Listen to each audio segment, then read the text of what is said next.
Permata TV YouTube Indonesia dengan bangga mempersembahkan sebuah storytelling kekinian abad ini diangkat dari karya besar Esa Mintarja yang sangat populer di masanya, berlatar belakang kisah tanah Jawa masa lampau dengan judul Kisah Arya Manggada.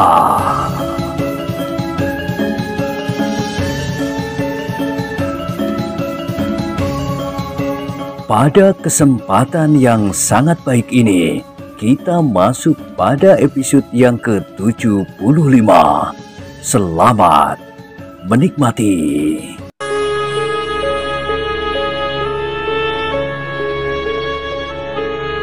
Pada episode sebelumnya telah diceritakan, Manggada dan Laksono masih saja selalu ingat pesan Kiai Gumroh. Jika mereka terlalu sering keluar rumah, maka persoalannya akan dapat berkembang.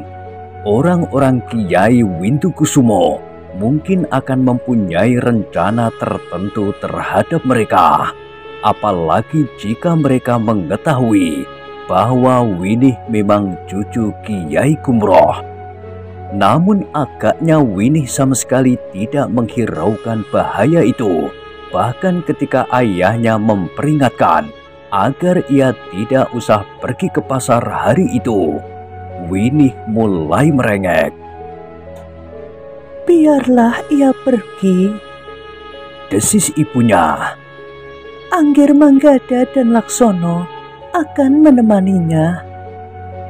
Ki Praworo sempat berbisik. Ayah mencemaskannya. Orang-orang Kiai Windukusumo mungkin sekali mengamatinya. "Apa yang akan mereka lakukan di siang hari? Bukankah jalan tidak terlalu sepi? Sementara itu, Angger Manggada dan Laksono bersamanya." Ki Praworo mengangguk-angguk. Katanya, "Baiklah, tetapi besok Winih tidak boleh pergi lagi ke pasar." Nyi Praworo mengangguk. Katanya, "Baiklah, setelah hari ini, maka ia tidak boleh terlalu sering pergi ke pasar, kecuali untuk menjaga keselamatannya, maka uang kita pun akan segera habis." Ki Praworo pun tersenyum sambil mengangguk kecil. Ia berkata, "Kau benar, bekal kita memang tidak terlalu banyak." Seperti yang direncanakan, maka Winih memang telah pergi ke pasar bersama Manggada dan Laksono. Mereka bertemu lagi beberapa orang anak muda yang pergi ke sawah. Mereka pun melihat anak muda yang berwajah keras dan bernama Rambatan itu berjalan dengan beberapa orang anak muda pula sambil membawa cangkul. Winih menanggapi sikap mereka dengan baik. Ketika anak-anak muda itu mengangguk hormat, maka Winih pun mengangguk hormat pula. Demikian pula ketika ia bertemu dengan Rambatan. Ia menjawab sapa Rambatan dengan wajar. Namun nampaknya Winih tidak memperhatikan sorot mata Rambatan yang memancar bagaikan sorot mata serigala yang melihat seekor anak domba. Manggada dan Laksono yang melihat kilatan sorot mata itu menjadi berdebar-debar pula. Tetapi Laksono pun berkata perlahan-lahan tanpa didengar oleh Winih. "Tetapi kemarin ia bersikap baik. Rambatan tidak mengganggu Winih. Mudah-mudahan untuk seterusnya ia bersikap baik," jawab Manggada. Di pasar, Winih memang langsung menuju ke tempat para penjual kain lurik. Beberapa kali ia memilih digelarnya beberapa lembar kain, tetapi kain itu pun harus dilipat lagi oleh penjualnya karena Winih ternyata tidak menyenanginya. Manggada dan Laksono menjadi tidak telaten menunggu Winih memilih kain lurik yang dikaguminya. Tetapi ketika hal itu dikatakan oleh Laksono, maka sambil memberengut, Winih berkata, "Jika kalian ingin pulang dahulu, pulang sajalah."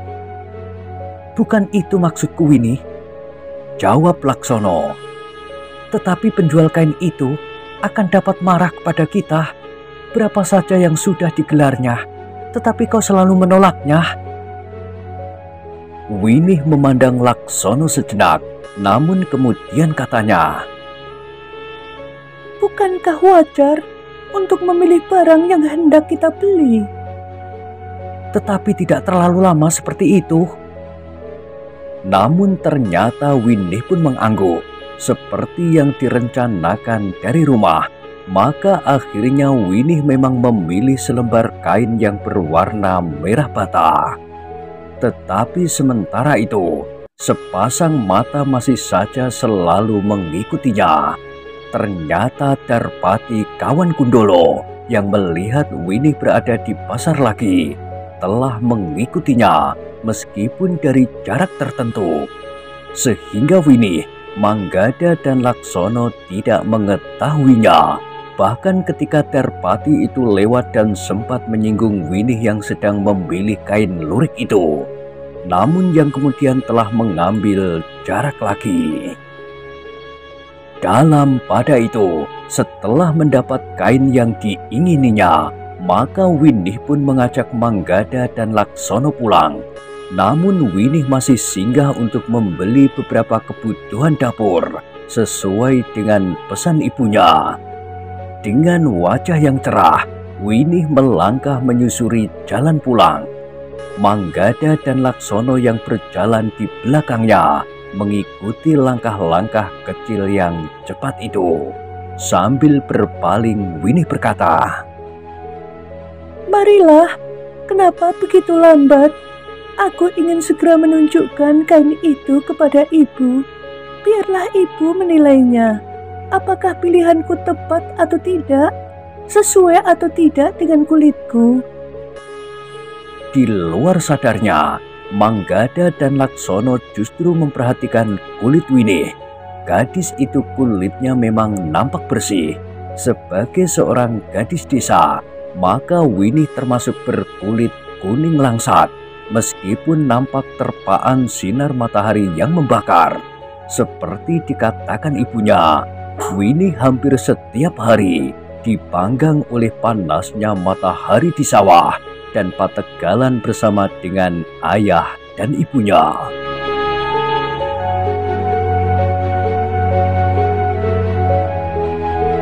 Namun dalam pada itu, ketika mereka sampai di Bulak Kecil, Manggada dan Laksono melihat laki Rambatan duduk di tanggul parit.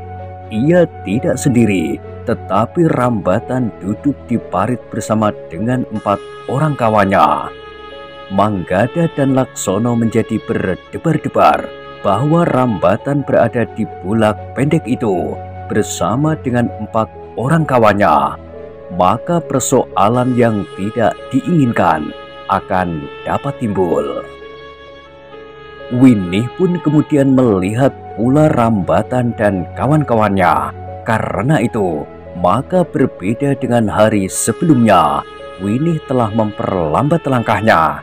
Bahkan kemudian ia bertanya, "Kenapa Rambatan itu ada di sana lagi?" "Entahlah," berkata Manggada. "Mudah-mudahan ia tidak mengganggumu lagi." "Rambatan belum pernah menggangguku," jawab Winih. "Bukankah kemarin ia juga menunggumu di sini?" bertanya Laksono. "Tetapi aku tidak merasa terganggu dengan kehadirannya kemarin. Tetapi sekarang ia datang lagi bersama beberapa orang kawannya. Jika semuanya nanti bertanya seorang demi seorang, maka aku memang akan merasa terganggu," desis Winih. "Mudah-mudahan mereka hanya bertanya saja," desis Laksono. "Apakah mungkin lebih dari itu?" bertanya Winih. "Winih," berkata Manggada kemudian, "hati-hatilah, Menurut beberapa orang kawannya yang aku kenal, Rambatan bukan seorang yang baik. Ia mempunyai sifat yang tidak disukai oleh kawan-kawannya karena ia sangat mementingkan dirinya sendiri. Tetapi kenapa kawan-kawannya mau datang bersamanya? Bertanya Winnie. Memang ada beberapa orang anak muda yang secara khusus sangat dekat dengan Rambatan. Anak-anak muda itu tentu mempunyai pamrih karena Rambatan ditakuti oleh anak-anak muda sepadukuhan dan bahkan padukuhan-padukuhan di sekitarnya. Maka ada beberapa orang yang ingin menopang untuk ikut ditakuti karena mereka adalah kawan-kawan dekat Rambatan. Jawab Manggada. Tetapi di siang hari mereka tidak akan berbuat apa-apa, berkata Winnie. Belum tentu Winnie, jawab Laksono. Bulak kecil ini terhitung sepi pada saat seperti ini. Memang sebentar lagi jalan ini akan banyak dilalui orang dari pasar. Tetapi sekarang kita tidak melihat orang lewat dan orang yang berada di sawah. Winnie tidak menjawab, tetapi ia tidak lagi berjalan terlalu cepat.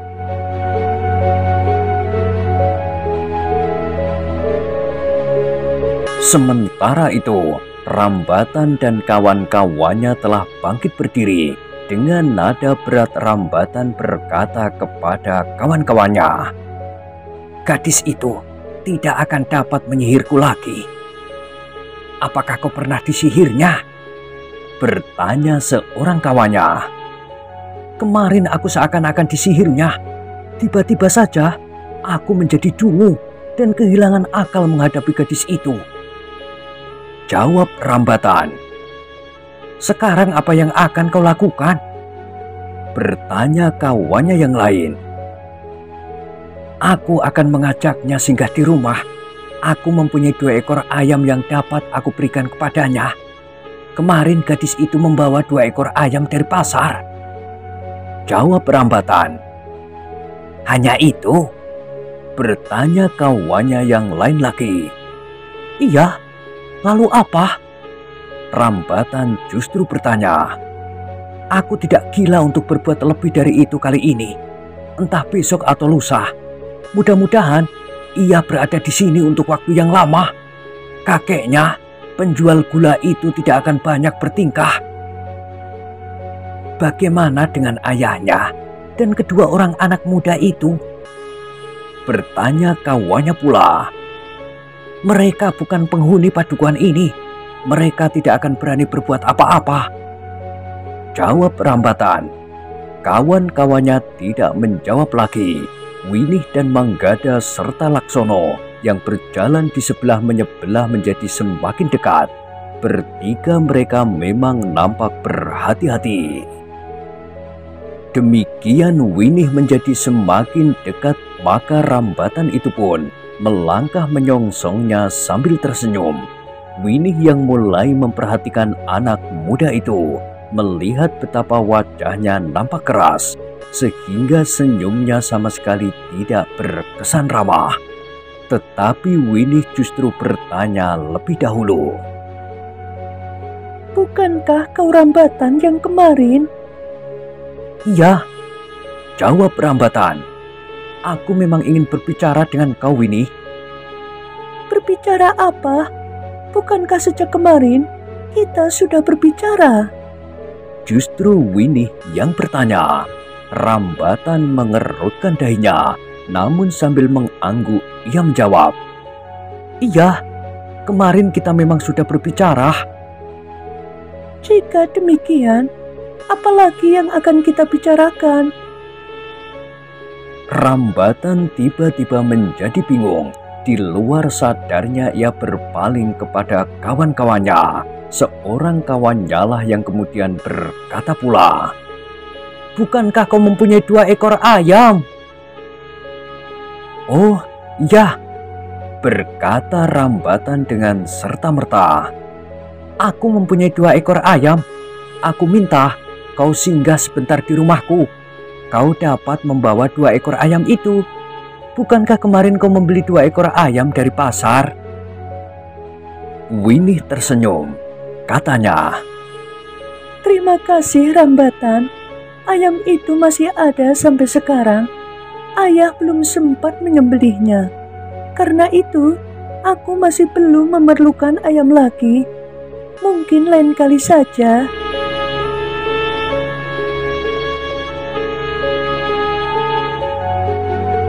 Satu kesalahan telah dilakukan oleh Winih tanpa disadarinya.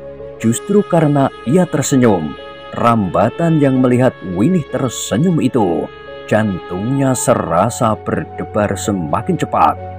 Meskipun kemarin Winih juga tersenyum, tetapi saat itu Rambatan melihat wajah Winih menjadi secantik wajah bidadari. Karena itu, maka penalaran Rambatan menjadi semakin goncang. Dengan suara bergetar ia kemudian berkata bahkan dengan nada memaksa. Winih, aku minta kau singgah sebentar di rumahku. Aku sudah menyediakan 2 ekor ayam buatmu. Kau tidak boleh menolak. Ayah dan ibuku sudah tahu bahwa kedua ekor ayam itu akan aku peruntukkan bagimu. Bagaimana ayah dan ibumu mengetahui tentang aku? Bertanya Winih. Aku yang mengatakannya kepada mereka. Aku bercerita tentang kau, bahwa kau cucu pembuat dan penjual gula itu, bahwa kau cantik dan ramah, berkata Rambatan. Winih menarik nafas dalam-dalam. Pernyataan itu mulai tidak menyenangkan hati gadis itu. Tetapi gadis itu masih saja mengulangi kesalahan yang tidak disadarinya. Tersenyum. Winih sama sekali tidak mengetahui bahwa senyumnya telah membuat Rambatan menjadi bagaikan orang mabuk. Namun Winih itu menjawab, Rambatan, aku tidak dapat membuat ibu gelisah. Aku harus segera pulang. Atau kau saja yang pergi ke rumah kakek. Aku akan menghidangkan minuman hangat dengan gula kelapa. Kakek mempunyai banyak gula kelapa. Rambatan menjadi bingung, bahkan ia menjadi gelisah. Keringat dingin membasahi punggung dan keningnya. Hampir saja ia mengangguk mengiyakan. Tetapi seorang kawannya berkata, bukankah kau telah berniat untuk mengajak Winih pulang dan memberinya 2 ekor ayam? Sebelum Rambatan menjawab, Winih sudah lebih dahulu menjawab. Ia sudah mengatakannya tadi. Aku pun telah menjawab.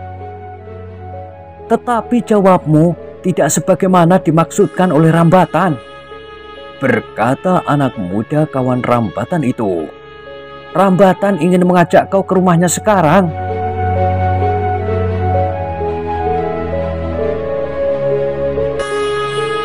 Manggada dan Laksono memang menjadi ragu-ragu. Jika ia langsung demikian mencampurinya, maka kemungkinan buruk dapat terjadi. Dengan demikian mereka tidak akan dapat menyembunyikan diri lagi terhadap anak-anak muda padukuhan itu. Sehingga hubungannya dengan anak-anak muda sepadukuhan akan menjadi berubah. Dalam pada itu, Winih pun menjawab, Maaf Kisanak, aku akan segera pulang. Aku justru mengajak Rambatan singgah di rumahku. Tetapi kawannya masih saja berkata, tentu kurang pantas jika Rambatan yang harus singgah di rumah kakekmu. Kau sajalah yang singgah di rumahnya. Manggada ternyata tidak tahan lagi. Karena itu, maka ia pun menjawab, itu terbalik Kisanak. Bukankah lebih baik seorang laki-laki datang berkunjung ke rumah seorang gadis daripada sebaliknya? Itu pikiran orang-orang tua yang tidak tahu diri, jawab kawan Rambatan itu. Tetapi apapun alasannya, sebaiknya Winih singgah sebentar di rumah Rambatan. Rambatan sendiri memang menjadi agak bingung. Ia bahkan menjadi sangat gelisah, apalagi ketika Winih menjawab langsung ditujukan kepadanya. Rambatan, bukankah kau tidak berkeberatan berjalan bersama aku dan singgah di rumah kakek?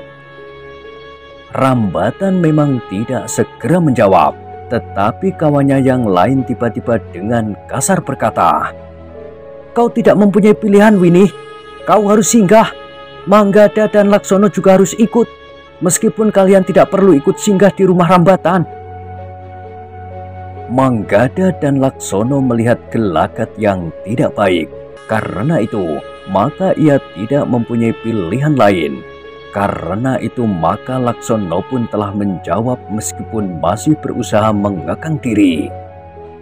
"Jangan begitu, Kisanak. Winnie tentu akan bersedia singgah, tetapi lain kali, tidak sekarang. Jika ia terlambat pulang, tentu ibu dan ayahnya menjadi gelisah sekali." "Mungkin, tetapi jika saatnya Winnie pulang dengan membawa 2 ekor ayam, ayah dan ibunya itu tentu tidak akan marah," jawab kawan Rambatan yang bermata merah. Karena Rambatan sendiri masih saja berdiam diri, maka seorang kawannya menggamitnya sambil berkata, "Kau harus berkata dengan tegas. Kau adalah seorang laki-laki, bahkan laki-laki yang paling ditakuti di padukuhan ini. Bukan saja oleh anak-anak muda, tetapi orang-orang tua pun takut kepadamu." Rambatan mengerutkan dahinya, sementara kawannya berkata, "2 orang kakak Winnie itu pun tentu tidak akan berani menghalangimu. Karena itu, kau mempunyai wewenang untuk memaksa Winnie mengikutimu."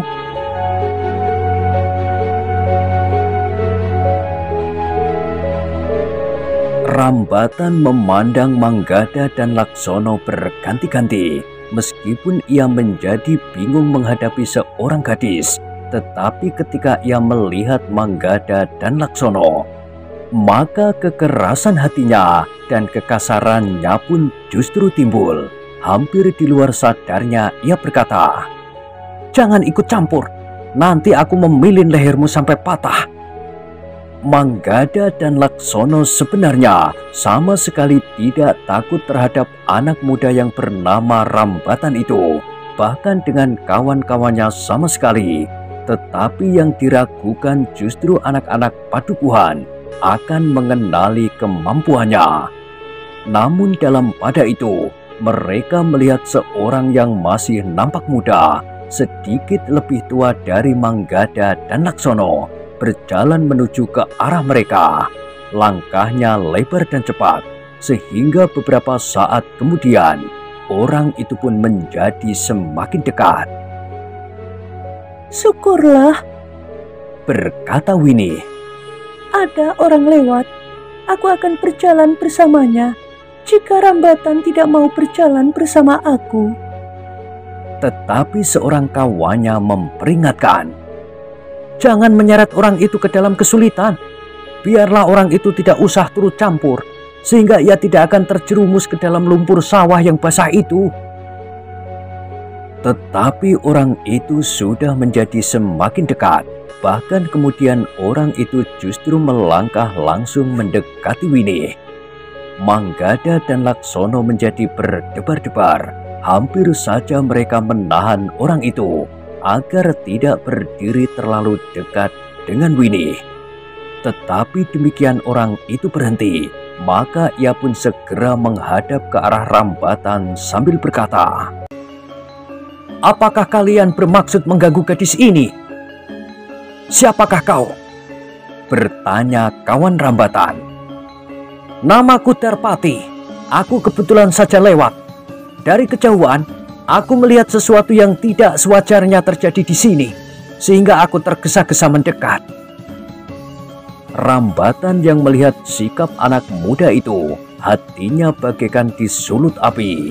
Kekerasan dan kekasarannya yang mulai terungkit oleh sikap Manggada dan Laksono semakin membara di hatinya. Karena itu, maka ia pun berkata lantang, "Hei, anak dungu, jika kau ingin lewat, lewat sajalah. Jangan ikut mencampuri persoalan kami dengan gadis itu. Tidak ada persoalan apa-apa di antara kami. Kami yang sudah akrab memang sedang berbincang-bincang saja. Karena itu, pergilah dan jangan membuat aku marah." Namun tiba-tiba saja Winih berkata kepada anak muda yang lewat itu, Kisanak, apakah kau akan pergi ke padukuhan sebelah? Jika demikian, marilah kita akan berjalan bersama-sama. Darpati mengerutkan dahinya, namun kemudian ia menjawab, Marilah, aku memang akan berjalan ke padukuhan sebelah. Tetapi seorang kawan Rambatan justru berteriak, Tidak, kau tidak akan pergi kemanapun. Kau harus mengambil 2 ekor ayam itu. Ayam itu sudah terlanjur ditangkap dan diikat sejak fajar. Kalian memang aneh, Kisanak, berkata Darpati. Sikap kalian tidak dapat aku mengerti. Gadis ini akan berjalan terus. Agaknya kalian memaksa gadis ini untuk melakukan sesuatu. Ia sendiri yang memesan 2 ekor ayam, jawab kawan Rambatan. Ayam itu sudah disediakan. Sudahlah, berkata Winih yang nampaknya masih saja tenang. Aku akan pulang bersama anak muda ini, selain kedua orang kakakku itu. Tidak, kau tidak dapat berbuat begitu. Kawan Rambatan mulai membentak. Namun Darpati pun berkata, Marilah, aku antar kau sampai ke rumahmu. Jangan takut. Lalu ia pun berpaling kepada Manggada dan Laksono. Aku akan pulang bersamamu. Tetapi Rambatan menggeram. Anak muda, tinggalkan tempat ini, atau kau akan menyesali tingkah lakumu itu. Kau mau apa? Bertanya Darpati. Aku akan memilin lehermu, jawab Rambatan. Darpati tertawa. Ia pun kemudian berpaling kepada Manggada dan Laksono. Darpati tahu bahwa Manggada dan Laksono memiliki kemampuan yang tentu cukup untuk mengalahkan Rambatan dan kawan-kawannya, karena Darpati sudah mendengar tentang keduanya. Tetapi adalah kebetulan bahwa Manggada dan Laksono belum berbuat sesuatu.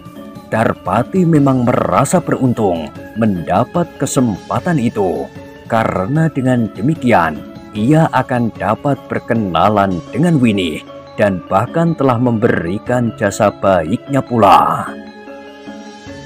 Dengan nada rendah ia berkata kepada Manggada dan Laksono, Bawalah adikmu menepi, aku akan menyelesaikan anak yang tidak tahu diri ini.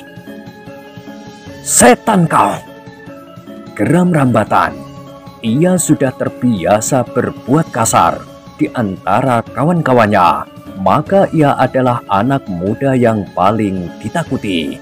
Bahkan sepadukuhan menganggapnya orang yang terkuat dari antara semua laki-laki. Karena itu, melihat sikap Darpati, jantungnya benar-benar telah terbakar. Dengan garangnya ia menggeram pula. Aku tidak terbiasa memberi kesempatan orang yang berani menentangku lolos dari tanganku. Tetapi kali ini, aku masih berusaha untuk mengekang diri. Pergilah dan jangan ganggu gadis itu. Darpati justru tertawa. Katanya, Siapakah yang mengganggu gadis itu? Ia minta agar aku berjalan bersamanya ke padukuhan sebelah. Jika kau tidak mau mendengar kata-kataku, maka aku akan melakukan sebagaimana selalu aku lakukan terhadap siapa saja yang menentangku. Tetapi Darpati masih saja tertawa. Katanya, Lakukan apa yang ingin kau lakukan. Hanya para pengecut sajalah yang takut kepadamu. Rambatan tidak menunggu lebih lama lagi. Ia pun segera bergeser dan bersiap untuk berkelahi. Manggada dan Laksono telah membawa Winih menepi. Keduanya memang merasa beruntung pula bahwa mereka tidak perlu berkelahi. Melihat sikap dan gerak Darpati, maka Manggada dan Laksono mengetahui bahwa ia tentu seorang yang memiliki bekal ilmu kanuragan. memang agak berbeda dengan Rambatan yang melandasi keberaniannya pada tenaganya yang besar dan mungkin sedikit saja pengetahuannya tentang olah kanuragan.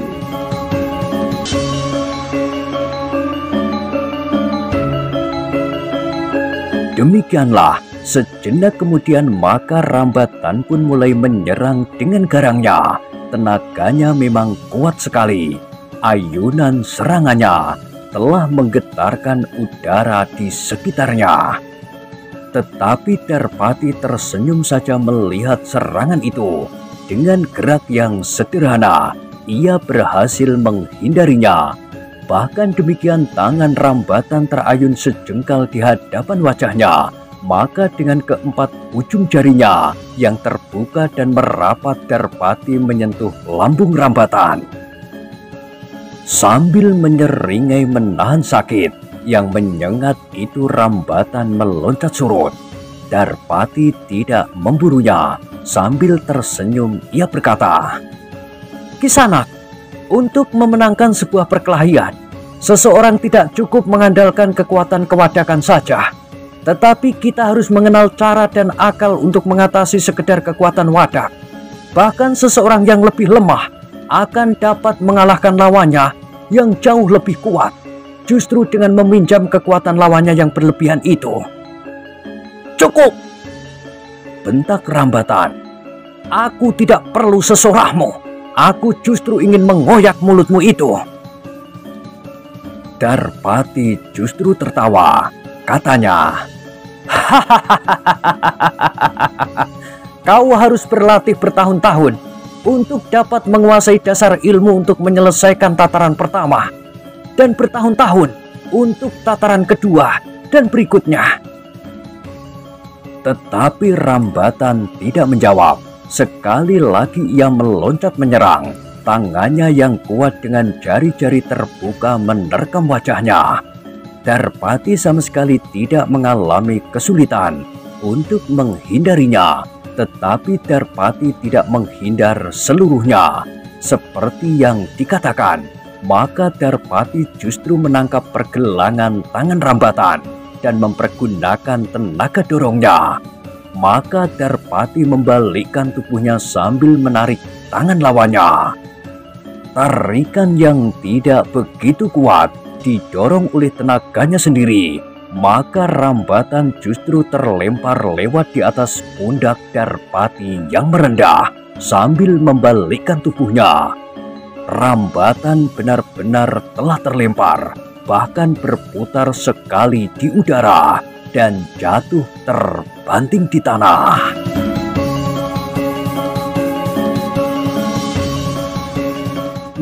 Nah, bagaimanakah kisah selanjutnya? Silahkan ikuti terus kisah Arya Manggada pada episode berikutnya.